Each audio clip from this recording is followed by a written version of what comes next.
পা ফেলতে পারে না, পা কিছুটা ফুলে থাকে। ডাক্তারের কাছে গেলে বলতেছে ডাক্তার ইউরিক অ্যাসিড বেড়ে গেছে শরীরে।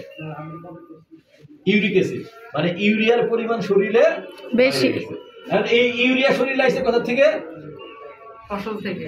আমরা যে ভাত খাইতেছি, বিভিন্ন কিছু খাইতেছি, ওই জায়গা থেকে ইউরিয়ার মাত্রা অতিরিক্ত আমাদের শরীরে স্টোর হইতেছে, জমা হইতেছে।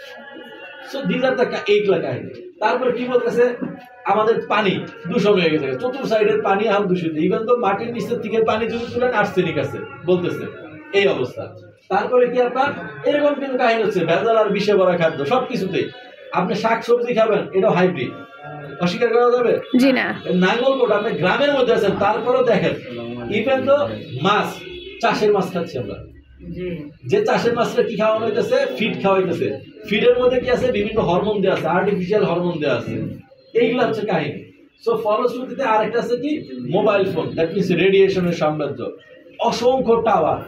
দেখেন আগে অনেক পাখি ছিল, এখন পাখির পরিমাণ কম, বুঝতে পারছেন? আগে গ্রামে গঞ্জে বা শহরে অনেক পাখি ছিল না, কাক ছিল না, এখন কিরকম পান? জি না। শুধুমাত্র এই মোবাইল টাওয়ারের রেডিয়েশনের জন্য, আমাদের মোবাইল ফোনের রেডিয়েশনের জন্য। এইটি সত্য। এখন দেখেন আগে মানুষ একটা ফ্যামিলিতে ৫-৭টা করে বাচ্চা কাচ্চা হইতো, এখন বেশিরভাগ মেয়েদের আপনার হলো একটাই বাচ্চা জন্য চিকিৎসা করতে হয় দীর্ঘদিন। অসংখ্য মানুষ। আমার ফ্রেন্ড একটা ডাক্তার আছে, মানে মহিলা বিশেষজ্ঞ, 2টা ফ্রেন্ড আমার। ওদের সাথে যখন মাঝে মাঝে কথা বলতে যাই বা মানে গল্প করতে যাই, দেখি যে চাঁদপুর, নোয়াখালী এই সমস্ত জায়গা থেকে রুগীতে ভর্তি, সারা রাত বৈশাখ রুগী দেখতেছে। কাহিনী কি? যারা আপনার গাইনোলজিস্ট, তো বেশিরভাগ দেখতেছি কি ইয়াং ইয়াং পরিবার, বিয়ে শাদী হয়েছে কিন্তু তাদের 5-7 বছর হয়ে গেছে, বাচ্চা হচ্ছে না। ডিউ টু কেন? এই যে আমরা অত্যাধিক পরিমাণে মোবাইল চালাইতেছি, রেডিয়েশনের ফলে আমাদের হরমোনের ইমব্যালেন্স হয়ে যাচ্ছে। হরমোনাল ইমব্যালেন্স, সেটা ছেলে মেয়ে সবার জন্য। এগুলো রিয়েলিটি, যত কিছু বলেন না কেন, this are the real truth. So ফলশ্রুতিতে এই রেডিয়েশনের জন্য আমাদের বডি কি হচ্ছে? এক খাবারের মাধ্যমে এই যে বিভিন্ন ইনসেকটিসাইড, পেস্টিসাইড, এই যে বিভিন্ন কেমিক্যাল সার, বিভিন্ন কীটনাশক খামারে খেতে ইউজ করা হচ্ছে, মাছের হরমোন খাওয়া হইতেছে, ফলে কি হইতেছে? আমাদের ভিতরে বিষ ঢুকতেছে। আর সেকেন্ড কি হইতেছে? ইমব্যালেন্স। ইমব্যালেন্স কি? Body imbalance. বডি ইমব্যালেন্স মানে কি? আমাদের হরমোনাল ইমব্যালেন্স হয়ে যাচ্ছে, হরমোনগুলোর ইমব্যালেন্স হয়ে যাচ্ছে। ফলশ্রুতিতে কি হচ্ছে? এই দুইটার কারণে আমরা আস্তে আস্তে একটা মনে করেন যে অস্বাস্থ্যকর সমাজের দিকে যাচ্ছি, পরিবেশের দিকে যাচ্ছি। এটা হচ্ছে মেইন কাহিনী।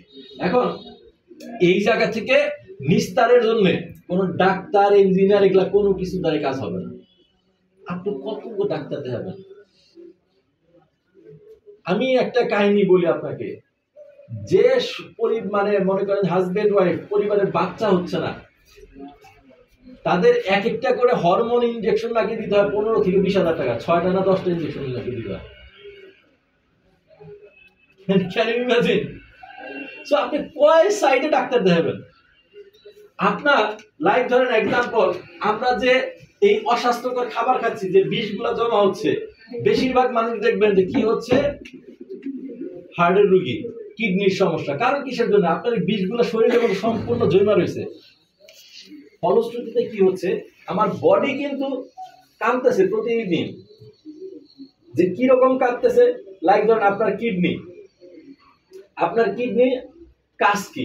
কাজ ছিল আপনি যা খাবেন, স্টমাক ওইটারে পেশন করে সেটা ব্লাড সার্কুলেশনে দিয়ে দিবে, ব্লাড সার্কুলেশন থেকে এটা কিডনিতে যাবে, কিডনির কাজ হলো সাইকে সেটা ভালো জিনিসগুলো রক্তে ফেরত দিয়ে দিবে, আর খারাপ জিনিসগুলো কিডনি বের করে দিবে। এটা হলো কিডনির কাজ।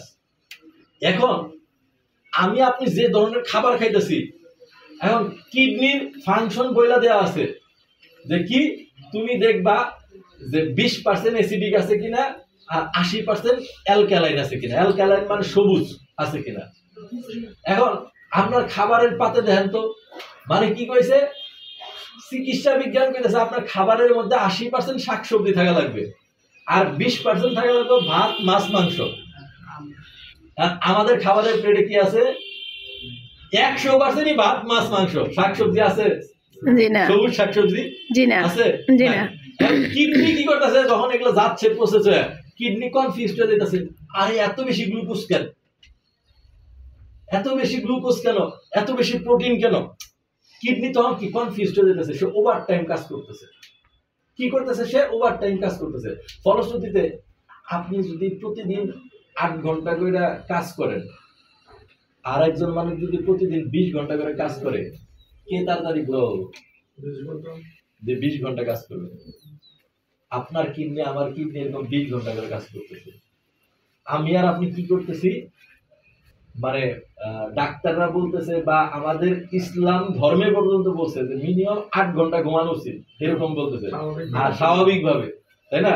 আমরা কি করতেছি? 2 থেকে 3 ঘন্টা ঘুমাইতেছি, বাকি সময় মোবাইল টিপতেছি।